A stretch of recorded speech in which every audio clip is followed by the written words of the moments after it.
My face is hot, and my brows are furrowing over my eyes. Vroom, vroom.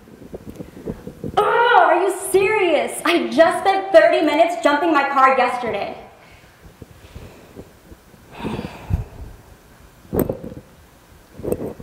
Forever is composed of nows. Emily Dickinson. It's crucial to understand that life is made up of tons and tons of little moments. To be happy, sad, excited, mad, these are all to be felt in moments. And underlying in all of these momentary feelings should hopefully be a state of contentment. To be content is to exist in peace. But this is the difficult part. It's after school, and I sit in my backyard with my sister, Cassie. We're painting on huge canvases, forever staining the cement table they're leaning against. She's got the paintbrush in her mouth, and our art is simply abstract.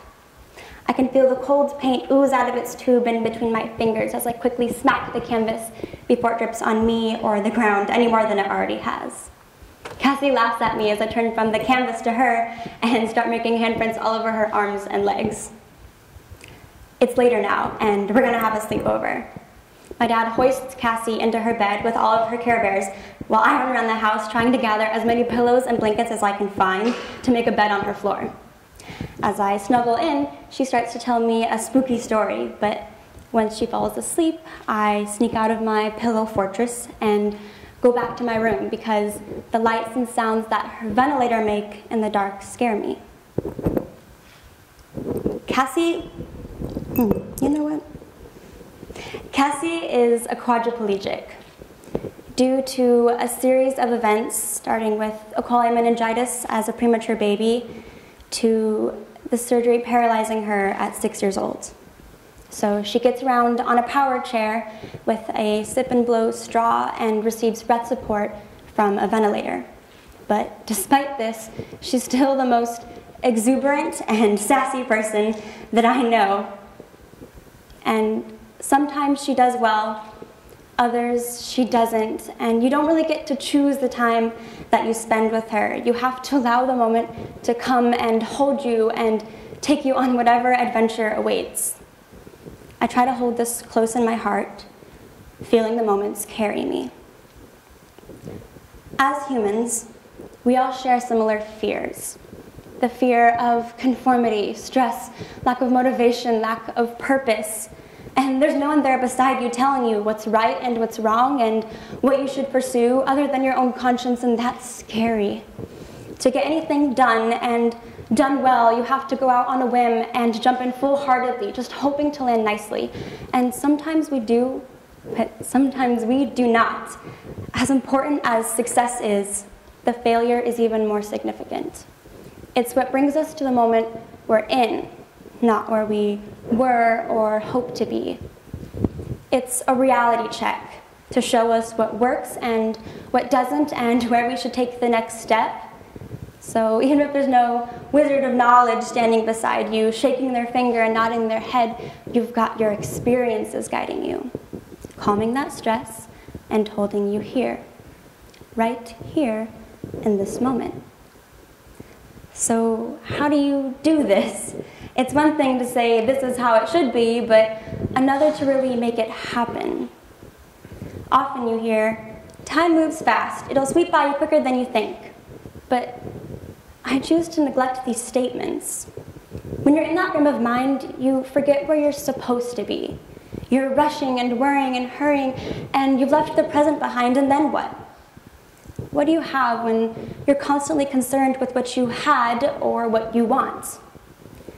You lose your sense of self and stable mind. I see life in slow motion.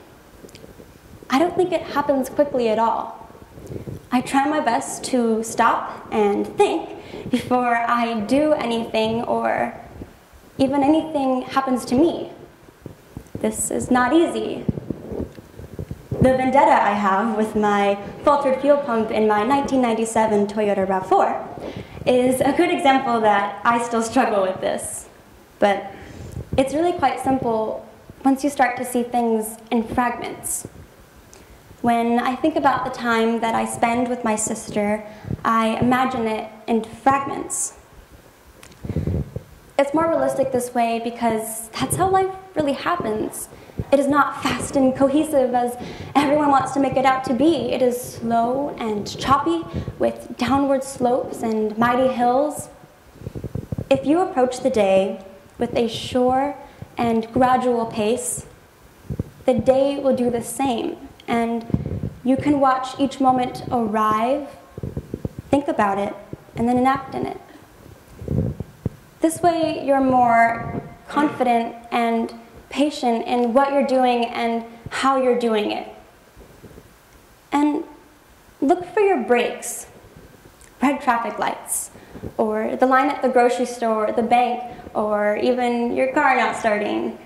Life hands you breaks so that you can take a step back and breathe and think before you even have to step in. These are lessons that I learned through the time I spend with my sister.